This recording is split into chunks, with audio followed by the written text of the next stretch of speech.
Hello everybody and welcome to Parks Bros. It's Drew here and we're finally back with more full in-depth reviews. That's right, we're going to be looking at a bunch of your favorite rides and attractions throughout parks in the US and beyond. But today, we're focusing on Full Throttle at Six Flags Magic Mountain. So let's load it up.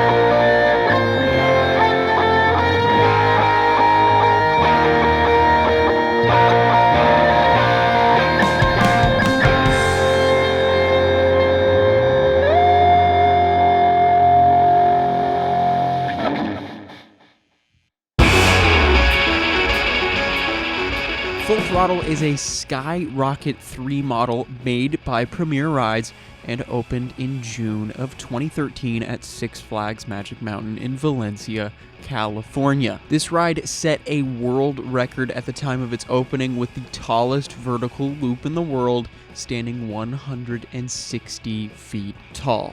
Speaking of its inversions, though, there are technically only two. You might be able to argue three, but we'll get into that a little bit later on. It hosts a top speed of 70 miles an hour with its two, potentially even three different launches. We'll get into that a little later on as well. And a top height of 164 feet, a length of 2,200 feet, and an overall duration of 1 minute and 30 seconds from launch to brake run. So now that we've gone over some of the numbers and statistics on this ride, let's figure out how to get there.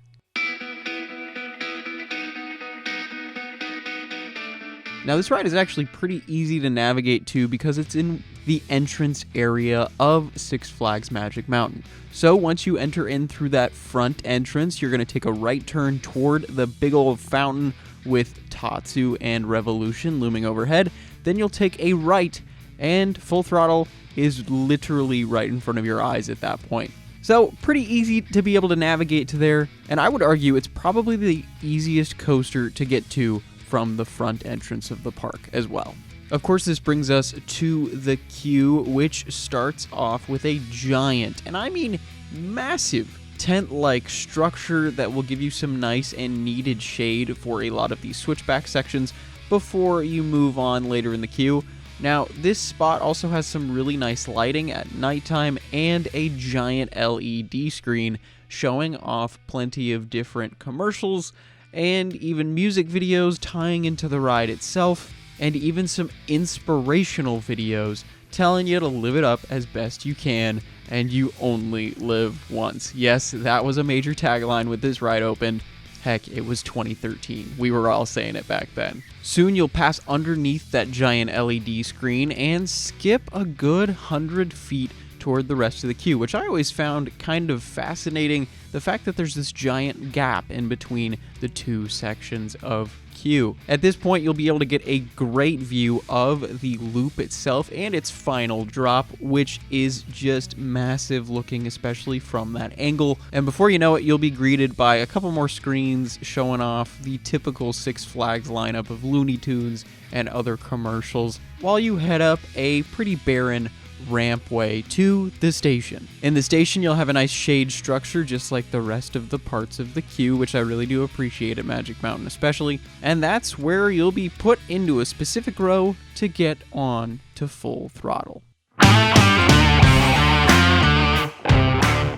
So these trains are the typical Premier Rides trains. Now, if you don't know what I mean by that, if you've ridden West Coast Racers at the same park, you have experienced these trains. Or Electric Eel at SeaWorld San Diego, or maybe even Superman Ultimate Flight up at Six Flags Discovery Kingdom. These trains are a little snug to get into, but do offer a lot of seat room, but not too much leg room. There is a lap bar and a shin guard on this restraint, which I won't lie, gives a lot of upper body room to make it feel like you are flying throughout this layout. Now, a lot of people will rejoice at the fact that there is no comfort collar on these trains, so it is a little bit different than West Coast Racers, but this train does have 3 cars of 6 riders per car, meaning there is a total of 18 riders per train. So I won't lie to you, the output for this ride is a little bit lower than something like Twisted Colossus and even X2, so don't be surprised by this being one of the longer waits in the park, usually garnering a 30+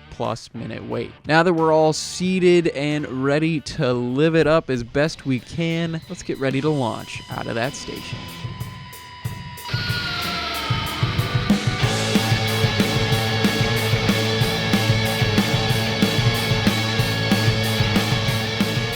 Full Throttle starts its intense ride sequence with a 0 to 70 mile an hour launch in a really quick fashion. And it's straight out of the station. There's no rolling spot. You just blast straight off toward that ginormous loop. I won't lie to you, this launch is pretty phenomenal if you ask me, and gives quite the great punch. Now, immediately after this launch sequence, you will be vaulted into the crazy tall loop that is realistically the main draw for this roller coaster. You can see it from most parts of the park and even parts of the parking lot. Now, if you're looking for sheer intensity on a vertical loop, at least in terms of positive forces where it pushes you down in your seat, well, this loop isn't exactly made for that. Once you reach the top or the apex of this loop, this is when you'll be pushed out of your seat with some of the most remarkable hang time I have ever experienced on any roller coaster,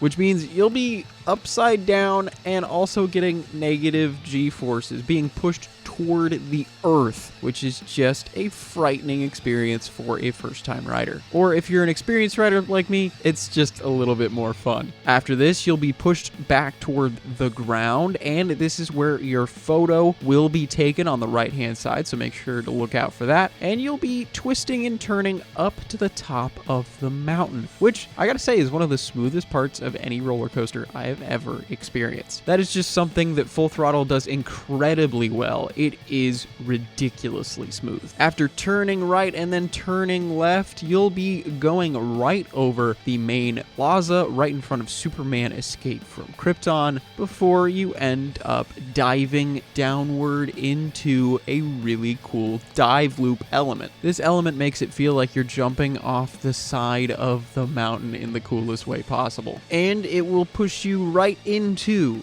a cave in the middle of the mountain. Now, if you don't want spoilers, make sure to click away to this timestamp right now, because I'm about to spoil some stuff that, I won't lie, is a great surprise for any first-time rider. So if you haven't ridden this ride, I would recommend skipping ahead just a little bit in time. So once you enter into this tunnel, you'll be greeted with a couple of cool scenery pieces all around you, and you'll get pushed to a full stop.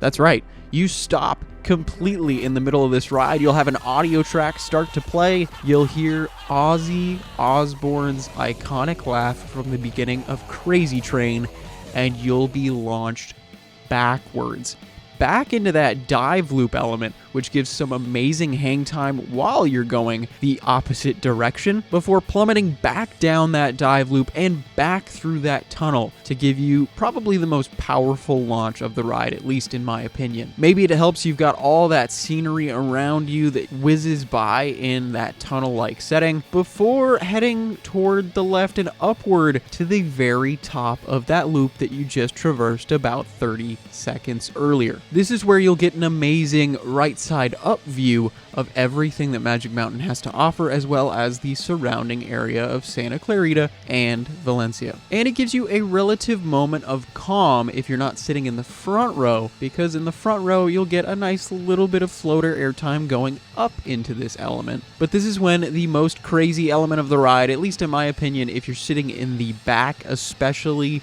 occurs. This is the final drop of the ride, and you drop off going down 80 degrees toward the ground and straight into the final brake run. Now, this element gets a lot of flack from a lot of enthusiasts, especially because you end the ride on its climax. Now, to me, I think this is kind of brilliant. Would I have liked more to this ride potentially? Yeah, of course. But if you're sitting toward the back, you get some amazing airtime, yes, but include that with the brakes pushing you out of your seat even more so at the final second is just phenomenal, and in my opinion is one of the most powerful airtime moments at the entire park. And I would probably say it's my favorite moment of the ride. This, of course, is when you're on that final brake run already. You'll have to wait there a little bit longer to make sure that next cycle gets sent out on busier days, and you'll turn to the left back into the station before grabbing your belongings, which are all in free cubbies, which is awesome,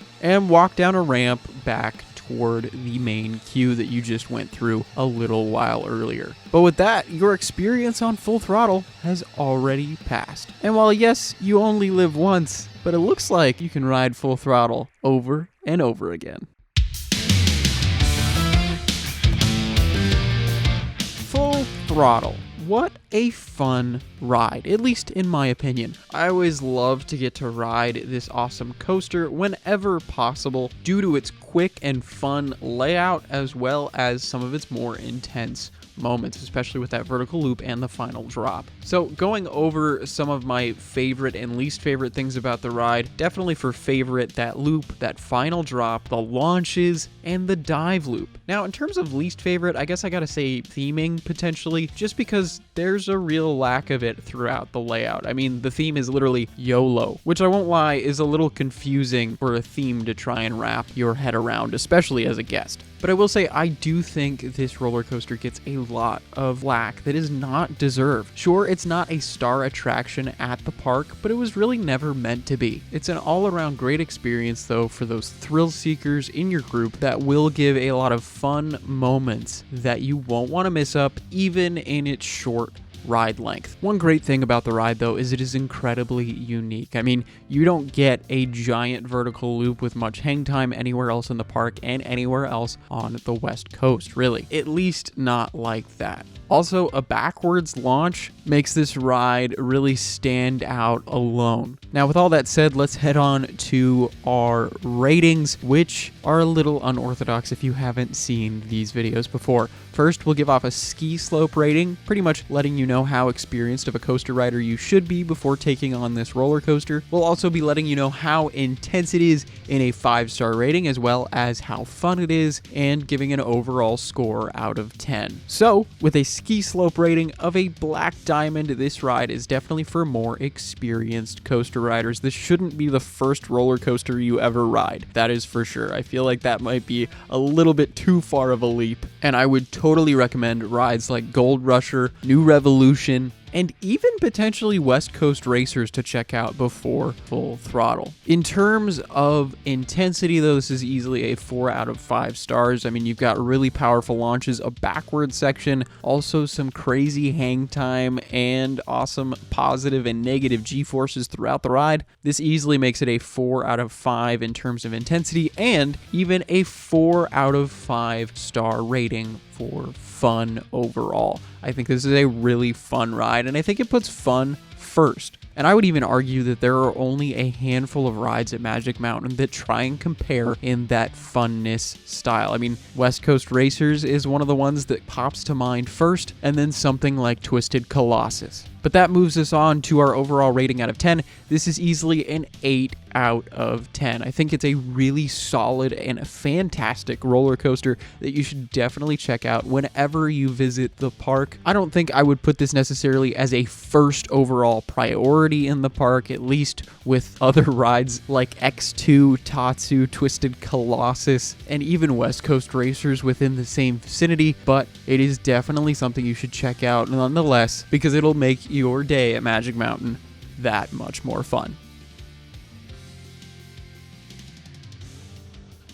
So I gotta ask, what are your guys' thoughts on Full Throttle? Do you love the ride? Do you not like the ride? Let me know down in the comments below, and let me know which ride you're most excited to see me review at Six Flags Magic Mountain in the next couple of months. So stick tuned to Parks Bros, and if you haven't yet, make sure to subscribe, because we're going to have a buttload of reviews coming out very, very soon. And of course, if you really enjoy what we do and you want to support us even more, make sure to check out all the links down in the description, including a link to our awesome pin collection, which is selling out quick. So make sure to go check them out. All those links are down in the description below. That means we've reached the end of the video. So of course, thank you so much for watching. It means the absolute world. And of course, until next time, we'll see you on the next ride.